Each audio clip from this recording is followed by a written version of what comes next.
momento, por esta noite, por estarmos em Sua presença. Obrigado, Deus. Que o Senhor Deus possa nos conceder a graça nesta noite de estarmos aqui em Sua casa e diante da Tua palavra, que o Espírito Santo traga revelações, traga a Tua palavra pronta para que nós possamos entender e assim colocamos em prática de uma forma simples, eficaz e poderosa. Nesta semana de Natal, amanhã em Natal, nós possamos estar prestes a louvar e bendizer o Teu santo nome, pois assim Cristo nasceu para salvar as almas. Este é o fundamento do nascimento de Jesus.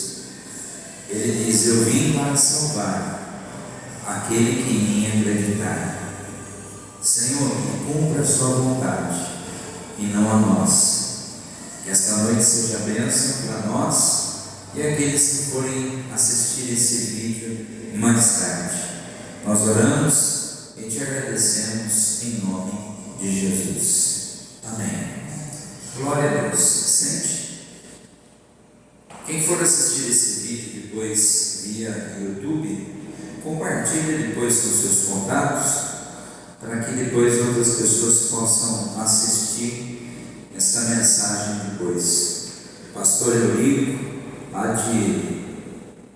da Caverna do Adulão, ele vive na Caverna do Adulão lá, compartilha lá com os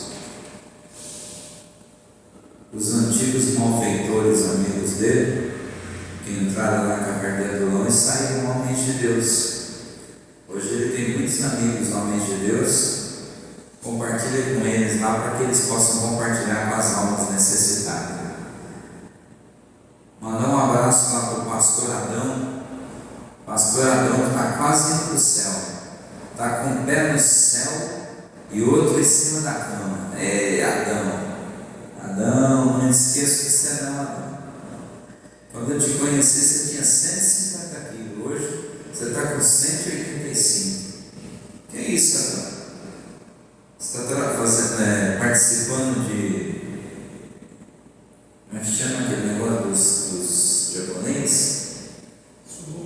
Sumo. Você está participando do campeonato de sumo? Aí desse jeito você vai subir. O japonês vai catar você, vai subir. Adãozão, um abraço, Deus abençoe, um abraço para a família. Compartilhe aí com seus amigos, Deus abençoe. Hoje eu quero falar do tempo de Deus. Para isso nós vamos abrir a Bíblia em Mateus capítulo 2, verso 16. Mateus 2, 16. Vamos falar do tempo de Deus. Quando Herodes percebeu que havia sido enganado pelos magos, ficou tremendamente furioso, ordenou que matassem todas as crianças, os meninos, de 2 anos para baixo, em Belém, nas proximidades, de acordo com as informações que havia pedido pelos magos. Reginaldo, tem aquela senhora lá, aquela senhora que está perdida lá, parece que ela está procurando Jesus, mas ela não encontrou não. Então aqui a Bíblia diz que esses magos estavam procurando Jesus, encontraram eles, e o rei Herodes chega para eles e pede a localização de Jesus, e eles não deram a localização exata de Jesus. O rei Herodes, ficando revoltado, o rei Herodes então manda assassinar todas as crianças, todos os meninos que tinham de 2 anos para baixo. Eu não sei se você consegue ver a magnitude da chacina que foi feita. Muitas e muitas crianças tinham 2 anos para baixo. Quantas crianças e quantas famílias choraram naquele dia? Quantos irmãozinhos acima de 2 viram seus irmãos sendo mortos na espada, tendo a cabeça cortada espada, assassinados, jogados aos crocodilos, porque um rei maléfico tinha medo que o Messias tinha nascido, e esse Messias, na cabeça de Herodes, seria um novo político, seria um político espetacular que ninguém faria frente a Jesus. Mas Jesus jamais foi político. Jesus nunca se intrometeu em política. O reino de Jesus está relacionado a ganhar almas. Mas Herodes tinha uma cabeça minúscula, cabeça de pardal. Ele tinha uma cabeça de pardal. Agora que eu quero falar para você, que Jesus, sendo o Rei dos Reis, Senhor do Senhor, antes do seu nascimento, ele não teve um berço, ele não teve um quarto, ele não teve um lugar adequado, ele não teve um lugar rico, um lugar de ouro, um lugar de prata, um lugar de honra. Não. Jesus nasceu num mangueiro, numa manjedoura, onde se tira leite, onde os animais ali defecam, onde os animais ali sujam. Jesus, Maria e José tentaram em hospedarias, mas as pessoas já tinham uma fama de José e Maria e não aceitavam eles em hospedaria. E Jesus foi para uma manjedoura, porque Maria estava em trabalho no parto. O que eu quero que você entenda? Que se o Rei dos Reis, Rei do Universo, rico como é, Deus do ouro e da prata, já passou por momentos de dificuldades, por que nós reclamamos em alguns momentos da vida, quando nós passamos por alguns momentos pequenos de dificuldade? Você acha que só você passa por momentos de dificuldade? Quando ele disse que veio trazer vida abundante, quando ele disse que veio te prosperar, não significa que você não vai passar por momentos de dificuldade. Não significa que você nunca vai passar por momentos difíceis. Não significa que você está isento de passar por momentos complicados. Todos nós estamos sujeitos a passar por momentos difíceis, sejam eles crises emocionais, sejam eles crises financeiras, sejam elas crises espirituais, sejam elas quais forem os problemas que tiverem que vir. Jesus teve que viver numa manjedoura durante um tempo, sendo ele o Rei dos Reis. E aí eu fico pensando aqui que não foi só Jesus, o rei Davi que ocupava o trono de Israel, o rei que comia as melhores comidas, os melhores queijos, as melhores iguarias, as melhores tâmaras, o rei que era bem servido, o rei que tinha uma cozinha de primeira. De repente, houve-se um grande tumulto, o seu filho Absalão se levanta contra ele, e o rei Davi foge do seu trono, foge do seu palácio. E a Bíblia diz que ele foge tão longe, que ele chega ao deserto, ele encontra uma caverna, chamada Caverna de Adulão, uma caverna onde só tinha ratos, morcegos e restos de ossos. E dali entrou na Caverna de Adulão, o homem que era tratado com fios de ovos, tâmaras, comida de primeira, com roupas das melhores possíveis, agora estava numa caverna fedorenta, nojenta. E para bastar, a Bíblia diz que veio 400 homens de mau caráter, devedores, assassinos, mal pagadores, nome sujo. Só entrou gente que estava lascada para ficar com Davi. Olha o perfil que Davi sai do reino dele e ele vai para uma caverna viver junto com bandidos, junto com malfeitores, junto com pessoas de má índole. E o que eles comiam? Ratos, animais peçonhentos, animais que eles caçavam ali pelo deserto. Nossa, mas é tão degradante, né? Lá de cima, ele está lá no topo, ele vai lá embaixo. A vida do cristão é assim. A vida do cristão é uma gangorra. Ela faz isso, faz isso. Eu posso falar por mim, eu já passei por isso.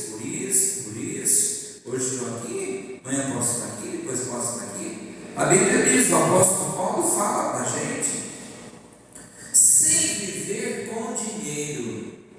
O dinheiro não me corrompe, mas se eu não tiver dinheiro, sei viver sem dinheiro também. Ou seja, se eu perder tudo, isso não interfere na minha comunhão com Deus. Tem gente que se perder dinheiro amaldiçoa Deus, não vem mais na igreja. Tem gente que se perder dinheiro começa a culpar Deus, brigar com Deus. É os cabeças de pardal que tem por aí. Tem gente que Deus é bom só quando ganha dinheiro. Quando perde dinheiro, Deus não presta. É os cabeças de pardal da vida. O apóstolo Paulo falou, sem viver com dinheiro, mas também sem viver sem dinheiro. Davi também. Davi ele sabia viver com e sem dinheiro. Sabia servir a Deus da mesma forma. E Davi serviu a Deus da mesma maneira. Quando ele estava na caverna, quando ele estava numa das cavernas, ele escreveu um dos salmos mais lindos que a Bíblia tem, que é o 23. O Senhor é meu pastor e nada terei falta. Deitar-me faz em verdes pastos, guia-me mansamente às águas tranquilas e refrigera minha alma. É um salmo bonito, é um salmo lindo. Ainda que eu ande pelo vale da sombra da morte, não terei medo. Tua vara e teu cajado está comigo. Aí depois ele vai falando várias coisas bonitas. Mas em que situação que ele estava? Pior. A pior que você pode imaginar. Mas parece que ele está seguro, porque ele estava firme com Deus. Ele não estava molenga com Deus. Tem pessoas que passam por situações e ficam fracos, ficam murmurando, ficam reclamando, ficam brigando, ficam falando. Você é o que você fala. Você é o que você fala. Davi é um dos casos que eu queria citar, né? Moisés, por exemplo.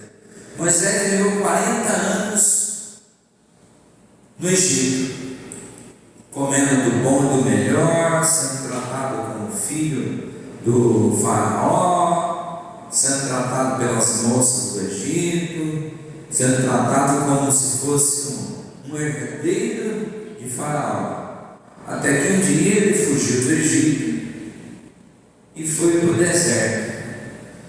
Ele foi para o deserto de Parã. Lá Deus o manteve 40 anos no deserto. Sabe fazendo o quê?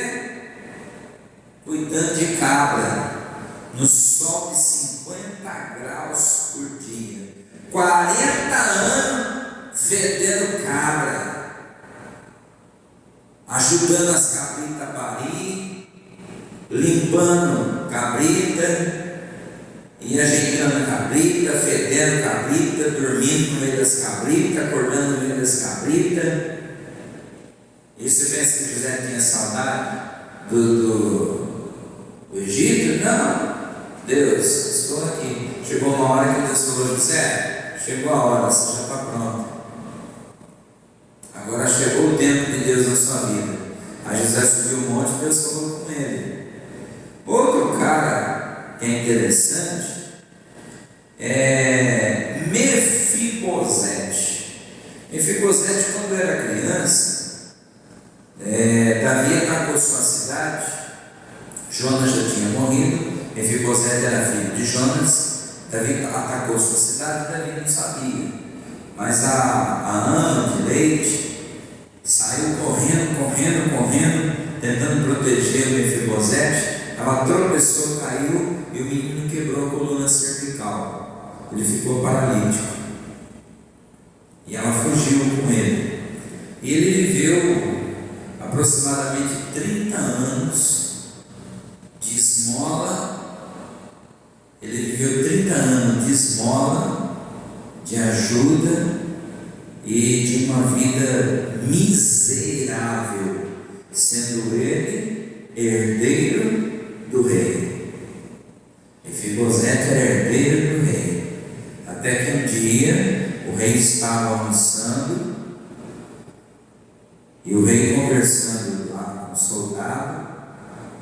O rei fez uma pergunta para o soldado falou assim: rei, se o senhor me permite, existe ainda um descendente de Saul? O rei falou: não brinca não, quem que é? Mefibosete, ele é aleijado, mora em tal lugar, está passando fome. Não, traz ele de volta, vou devolver tudo que é do pai dele, e ele vai viver com honra, e vai comer na minha mesa. Ele foi trazido de volta, foi honrado, foi devolvido todos os bens, as riquezas, e ele voltou a sentar na mesa com o rei. Tudo tem hora certa, tudo tem um momento certo. Não adianta você ficar desesperado. Não, porque eu não aguento mais, porque eu estou cansado e tal. É o tempo de Deus. Não, então talvez é o seu tempo. E no seu tempo você vai se prejudicar. E só para a gente terminar aqui, tem o tempo de Jabes, tem o período de Jabes. Jabes tinha 16 anos de idade, vivia sofrendo, padecendo, humilhado, passando vergonha, sendo escarnecido. Aos 16 anos ele invoca a Deus, faz uma oração determinada e disse: Deus, eu não aguento mais, eu sou fiel ao Senhor, mas todo mundo zomba da minha cara, eu não tenho lugar para puxar para o rabo, estou matando cachorro a grito, nem matando, estou ensacando o grito para matar o cachorro no dia seguinte. A feia coisa, o senhor tem que mudar a minha história. E Deus ouviu a oração de Jabes e transformou a vida desse jovem. A Bíblia diz que ele foi o mais rico de toda a sua parentela, ele foi o maior de sucesso, e não teve naquela terra um homem que se comparasse a Jabes. Jabes foi o mais abençoado entre todos. Por quê? Porque Jabes tomou uma decisão na hora certa. Nós precisamos aprender a se posicionar. Se posicionar, bater os pés e falar: eu quero o que é meu. Eu quero o que é meu, eu quero tomar posse do que é meu, e ninguém vai tomar posse do que é meu. O que é meu, e o que é dos outros, é dos outros. Se Deus prometeu para mim, é meu. Se Deus não prometeu para mim, amém. Glória a Deus. E é isso que nós temos que se posicionar. A gente precisa aprender a ser desse jeito. Esse é o recado que eu quero deixar hoje, para você se posicionar na vida espiritual. Dessa forma, a gente vai conseguir chegar onde a gente deseja. De outra forma, a gente chega meio que capengando para lá e para cá. Muitas pessoas falam assim: mas está difícil. Se fosse fácil, Jesus não teria morrido. É difícil, mas não é impossível. Se eu fizer certinho, se torna mais prático. No tempo de Deus, se torna certo. E se eu fizer errado, não tem nem tempo de Deus, não dá certo. Não dá certo. Então foi o que eu disse para o meu amigo. Falei: sabe por que você está assim? Prece. Se você não tivesse prece, não atropelasse o tempo, você não estaria desse jeito. Então eu espero que você possa se posicionar. Olha, eu quero dar um recado, aproveitar um recado hoje. Hoje é dia 24. Nós vamos ter culto dia 20. Que dia que é quinta-feira?